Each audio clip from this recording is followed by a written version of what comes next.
आप लोग। तो कल जन्माष्टमी है, तो आप सभी को जन्माष्टमी की बहुत सारी शुभकामनाएं। और जन्माष्टमी एक पर्व की तरह मनाया जाता है और बहुत ही उल्लास से मनाया जाता है। और इसकी तैयारियों के लिए मंदिर में और जो अपने घर में और सभी लोग बहुत ही ज़्यादा उल्लास से इसकी तैयारियां करते रहते हैं। कई सारे इसके लिए कार्यक्रम भी होते हैं, जैसे कि मटकी फोड़ और भी कई तरह तरह की झांकियाँ भी सजाई जाती हैं। तो मैं भी कल इसी तरह से झांकी सजाऊंगी। और अभी मैंने थोड़ा सा यहाँ डेकोरेशन कर रखा है। ये देखिए मेरे सारे लड्डू गोपाल हैं, कितने सारे। ये देखिए एक जैसे ना, ये 3 हैं एकदम सेम टू सेम। यदि आप यहाँ पर आएंगे ना तो इनकी शक्ल को बिल्कुल भी नहीं पहचान पाएंगे। और ये जो जन्माष्टमी का पर्व होता है, ये हमारे लिए त्योहार के साथ साथ संदेश लेकर भी आता है, क्योंकि जो कृष्ण जी का जन्म है वो कारागार में हुआ था।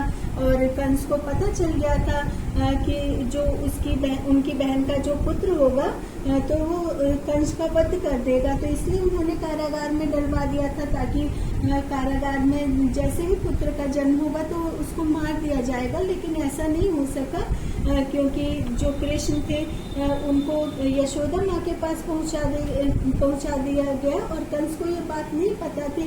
और आप कृष्ण जी को देखिए, कृष्ण जी के जन्म से लेकर के बाल्यावस्था से लेकर किशोरावस्था तक उनको कितने दुख और कितने कष्ट मिले थे। और उनका ये त्याग दिखाया गया है कि वे सांसारिक जीवन में भी रह करके कितनी त्याग और तपस्या कर सकते थे। और जो कृष्ण जी को यदुवंशी भी कहा जाता था। और यदुवंशी इसलिए कहा जाता था क्योंकि उनका जन्म जो है यदुवंशी राजा के घर में हुआ था और यदुवंशी कुल में ही हुआ था। लेकिन वैसे उन्हें श्याम ही कहा जाता था, उन्हें श्याम के नाम से पुकारते थे, क्योंकि जो श्याम उनका नाम इसलिए लिया जाता था क्योंकि श्याम से एक हमारे अंदर जो अध्यात्म जागता है और ईश्वर के प्रति निष्ठा जागती है। और इनका जो वर्ण है, जो हम अपने हृदय में जब भी कान्हा जी को सोचते हैं तो इनका जो वर्ण है वो नीले रंग का होता है। तो ये जो नीले रंग का वर्ण होता है तो ये भी हमको अध्यात्म की और हमारी पूजा पाठ की तरफ ले जाता है। और देखिए जब ये नृत्य करते थे, ये रासलीला करते थे, तो वो रासलीला इसलिए बताया गया है ताकि इस रासलीला की वजह से कितने खो जाते हैं। जब भी कहीं मंदिर में कहीं भी कृष्ण जी के भजन होते हैं तो भक्तगण नृत्य में इस तरह से खो जाते हैं कि उन्हें कुछ भी नहीं होश रहता है कि उनके हाव भाव क्या है। तो इसलिए इसे रासलीला कहते हैं। और रासलीला के जरिए ही जो है भगवान से मनुष्य को मिलवाना है। तो इनका जो जीवन है हमेशा कर्तव्य निष्ठा की ओर ही रहा है। और ऐसा कहा जाता है कि राधा जी से इनकी प्रेयसी थी। तो राधा जी जो इनकी सिर्फ प्रेयसी या सखा नहीं थी, वह इनकी पत्नी भी थी। ये बात कम लोगों को ही पता है, क्योंकि इनकी राधा जी के साथ में शादी हुई थी, लेकिन इनका जो विवाह कुछ समय तक ही रहा था और उसके बाद में राधा जी का विवाह किसी और से हो गया था। तो ये भी देखा जाए कि इस समाज में आकर के एक मनुष्य के रूप में इन्होंने कितना कष्ट झेला था कि जो ये सब कुछ पा सकते थे, लेकिन इस दुनिया में आकर के इन्हें भी वही दुख झेलना पड़ा था जो एक मनुष्य को झेलना पड़ता है। तो कभी भी हमको दुख मिले या कोई कष्ट मिले तो हमको ये नहीं सोचना चाहिए कि हम इससे उबर ही नहीं पाएंगे, क्योंकि ये तो सृष्टि का नियम है कि यदि आप दुनिया में आए हैं तो जिस तरह से आप सुख में खुश रहते हैं तो आपको दुखों को भी बर्दाश्त करने की हिम्मत होनी चाहिए। और ये जो कृष्ण जी हैं ये हमारे को बहुत ही सरल तरीके से, सहज तरीके से हमको धर्म के मार्ग की तरफ ले जाते हैं और धर्म के मार्ग की तरफ ले जाते हुए ही हमको मुक्ति दिलाते हैं। और हमें कृष्ण की भक्ति के लिए कुछ भी साज सज्जा, पूजा या फिर हमको बहुत सारे धन की आवश्यकता नहीं होती है। हम किसी भी रूप में कृष्ण को बसा लें, चाहे तो हम इनको नन्हे मुन्ने बालक के रूप में बसा लें या फिर हम इन्हें बड़े कृष्ण के रूप में बसा लें। आप चाहे किसी भी रूप में इनकी पूजा करें तो ये आपको मुक्ति अवश्य ही दिलवाएंगे। लेकिन हम लोगों के मन में आस्था होती है कि यदि हम इन्हें बच्चे की तरह रखते हैं तो हम इनको अपने बच्चों की तरह सजाएं और इनको हम दही भी खिलाते, तो वो हमारे मन की भावना होती है। तो इन मन की भावना के जरिए ही हम इनकी भक्ति को प्राप्त करते हैं।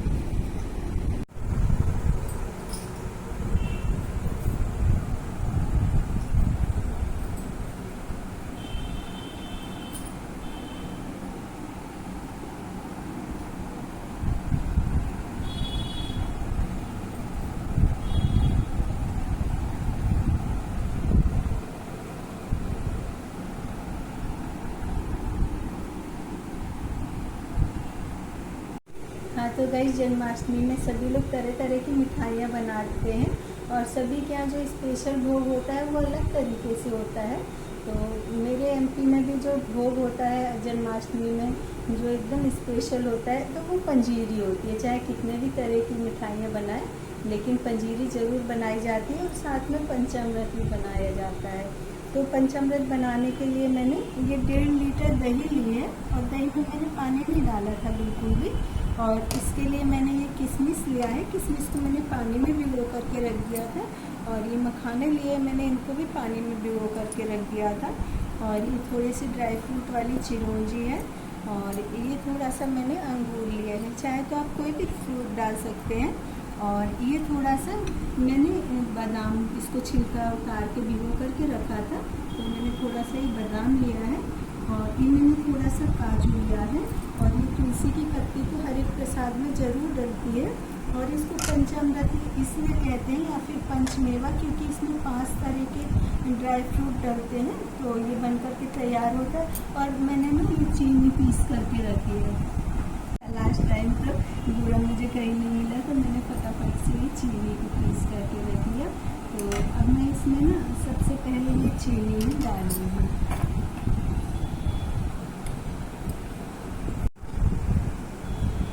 और जितना मीठा खाते हैं ना उसी के अकॉर्डिंग चीनी डालें क्योंकि मेरे यहाँ तो मीठा बहुत ज़्यादा खाया जाता है।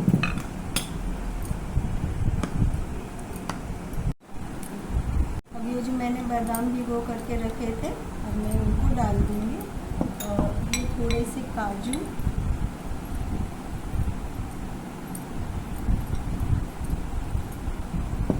और ये जो ये ड्राई फ्रूट वाली चिरौंजी है इसको डालूँगी। और ये जो तुलसी के पत्ते हैं ये मैं इसमें ज़्यादा नहीं डालूँगी, 4 ही डालूँगी। और तुलसी के पत्ते को चबाना कभी भी नहीं चाहिए, नहीं तो ना इससे दांत खराब हो जाते हैं।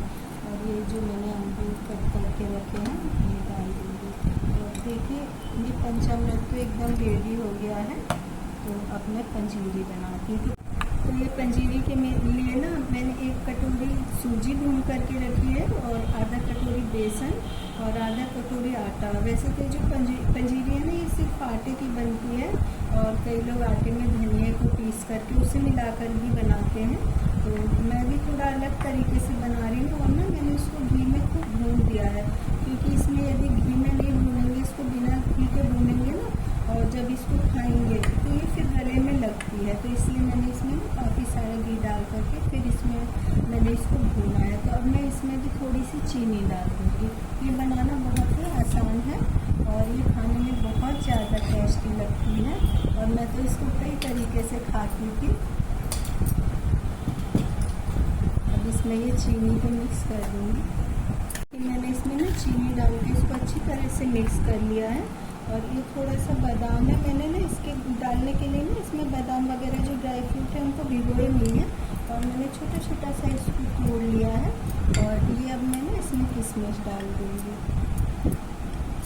और ये सूखे काजू हैं, इनको भी मैंने नहीं भिगोया था, इनको भी मैंने छोटा छोटा सा तोड़ लिया है। और ये थोड़ा सा अखरोट लिया है मैंने इसके लिए।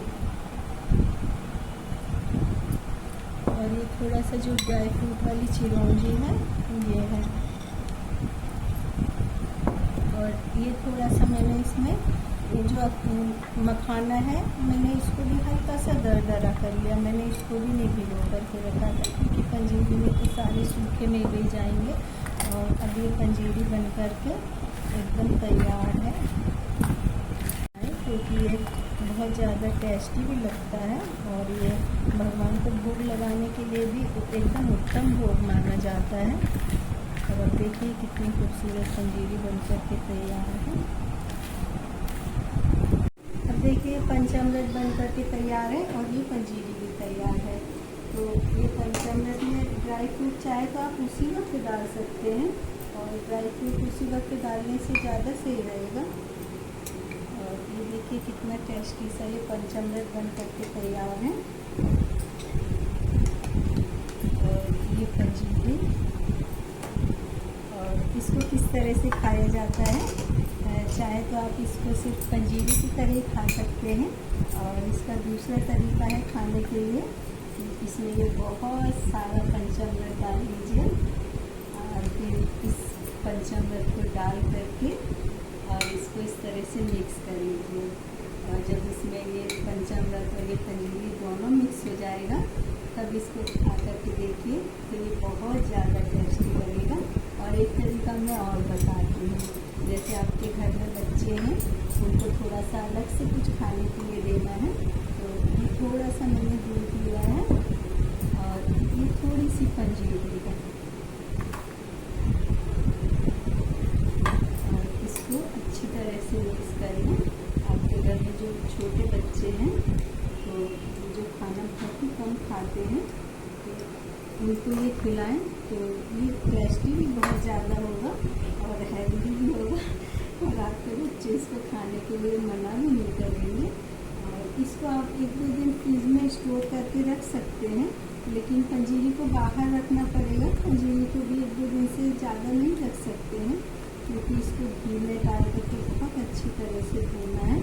तो देखिए आप इसको इस तरह से भी खा सकते हैं और इसको इस तरह से भी खा सकते हैं। और ये देखिए ये टेस्टी पंचामृत है तो आप चाहें तो इसको स्वीट डिश की तरह भी पंचामृत में खा सकते हैं। तो आप ये पंचामृत और ये पंजीरी खा करके देखिए और फिर मुझे सब्सक्राइब कर लीजिए। और आप सभी को जन्माष्टमी की बहुत बहुत सारी शुभकामनाएं।